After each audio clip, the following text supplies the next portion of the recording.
District.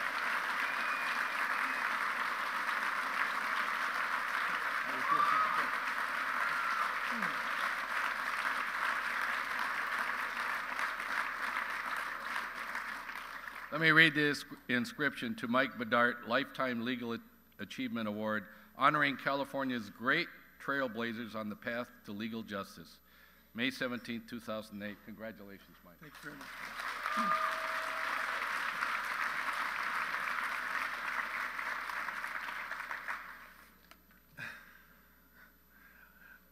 I have a tough crowd right here.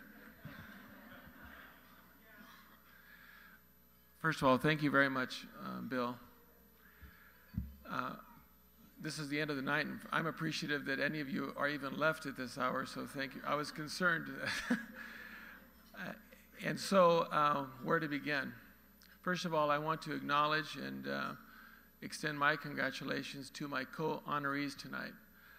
These are people that I will never forget as long as I live, having been on the same booklet or the same brochure, receiving an award with the likes of Senator Boxer, Senator Kuehl, Harvey Rosenfield, people that are really giants in the efforts on behalf of consumers all across the country. So let's give them one more big round of applause because they deserve it.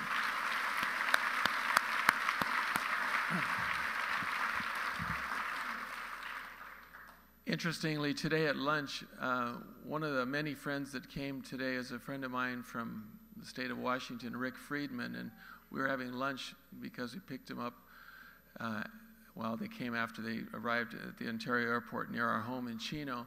We had lunch, and he says, you know, Mike, he says, I went to law school with Sheila Kuehl at Harvard, and I've testified before Sheila's committees. I've watched her work. And I've had the opportunity to see firsthand what she does and how she handles herself, followed her career. And I'll be honest with you, Sheila, I never knew you had gone to Harvard Law School. I knew her, like most of you know her, as Zelda Gilroy from Dobie Gillis, because I'm old enough to remember that.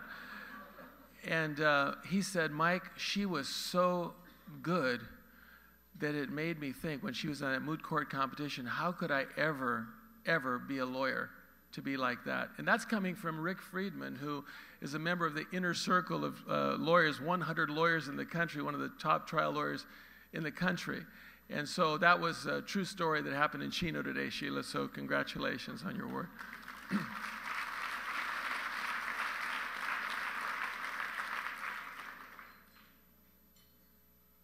Everybody, I'm sure, thinks their family is great and is proud of their family. But if anybody in the world is blessed, I'm a person that's blessed, starting with those parents. My parents were Ben and Lucy Bidart. My father, my brother Ben, who's here tonight, my older brother. Our father, Ben, he came here in September of 1930. Not exactly a high point of economic history for this country. And he came to milk cows by hand in Van Nuys, California, believe it or not. He worked for 4 months for free in order to have a job, pay him $1 a day. And they had to milk cows for 17 years by hand before World War II technology brought along the milking machine. That was high technology for my dad. And so he met my mom here, a farm girl, a strong farm girl from Chino, California, and they brought us up the way parents should bring up their children. We had love every day of our life. We had plenty to eat, probably too much to eat, but they valued education. My father and mother used to say, if you could do it easier than we did it, then go to school and do it a different way. And so, while I certainly never worked as hard as my parents did on that farm you saw a picture of, I never worked as hard as my brother worked on that farm. I liked music. They gave me accordion lessons.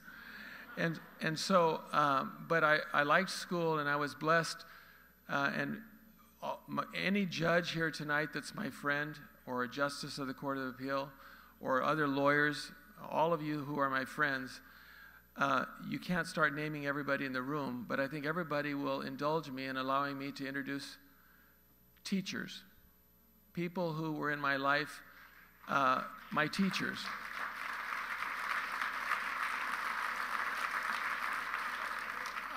I couldn't bring every teacher that I had or loved or respected because many of them are still living. But I brought some people that were kind enough to come, starting with my 7th grade teachers, Larry Woodruff and Peggy Bass. Please stand up.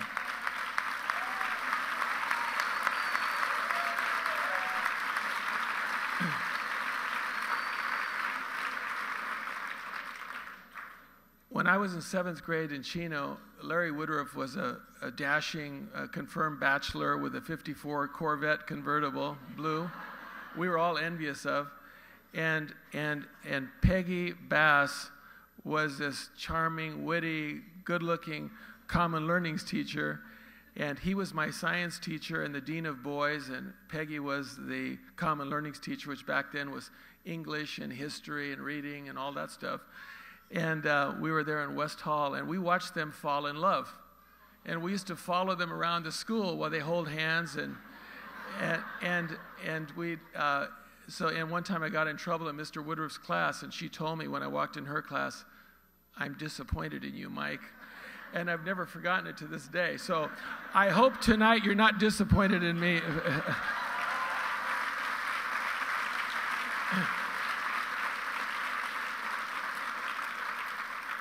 And then moving on, Dr. George Galbraith from Cal Poly Pomona. I'm not going to embarrass him by telling you what he's accomplished in his life, but someday over a drink, anybody wants to ask me about him, I'll be happy to share it with you. He is one special human being.